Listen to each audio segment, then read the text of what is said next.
Hello, my name is Alhvi.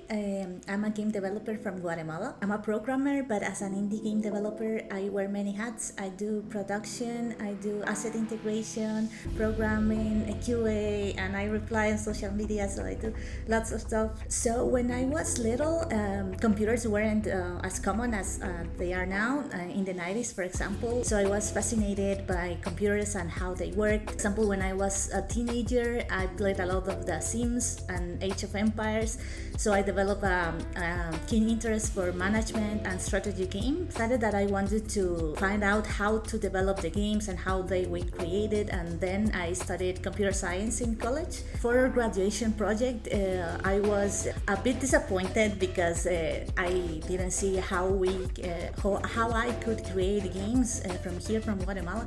My now partner Carlos, he discovered an engine that was called JMonkey in that time, that was in Java, and he started tinkering with it, and then he showed me what he had created, and then I got again interested in games, and we decided to create an educational game. After university, we were trying to work on games and create our own games, but it was starting to be very difficult. So we joined an incubator because a teacher of us encouraged us to join this incubator. And then we met a person that was working on another game, on a Facebook game at the time, and he hired us to create this game. But I decided that I wanted to create our own games. We joined a contest with a game idea that we had just after finishing this project with the Facebook game.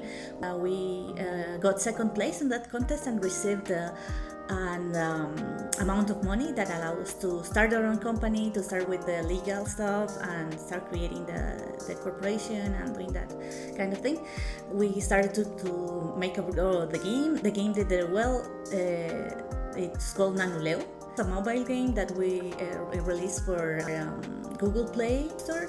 It did quite well on the App Store, and also it got nominated for a Latin American contest by Google, and this motivated us to create more games.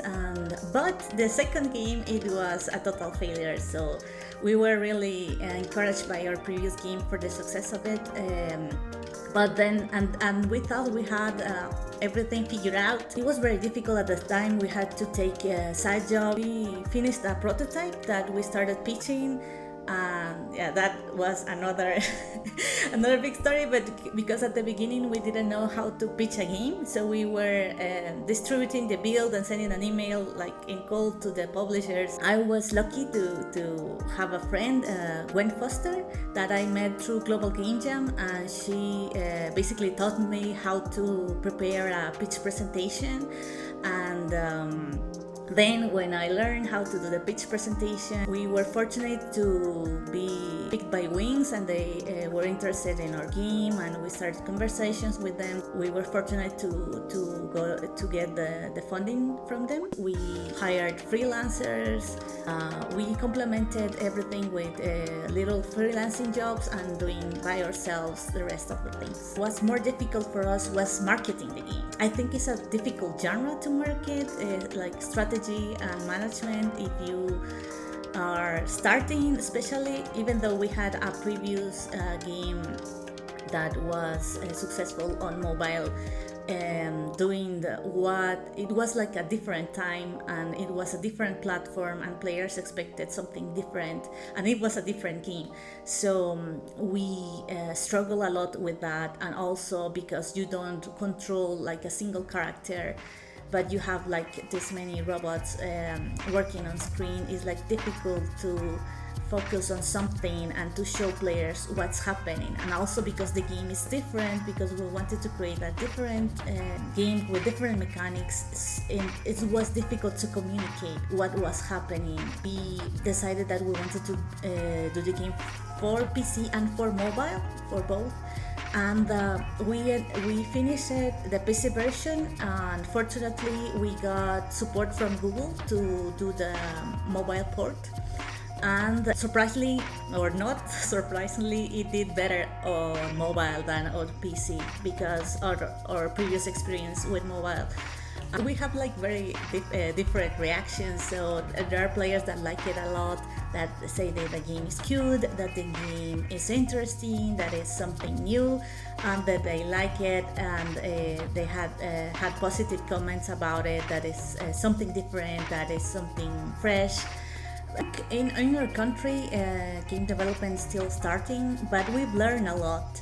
And we also have some friends that have started their own studios, and they learn a lot, and we are starting to pass this knowledge to new generations. As for example, I'm teaching game design and game programming, so I expect that these students that I have now, that they will create interesting games, and they will share their stories and their point of view in the future, and it will be easier for them than it was for us. I think that indie games have a lot of potential, gives us an opportunity to keep creating and keep looking for the eyes of the players that will enjoy our games.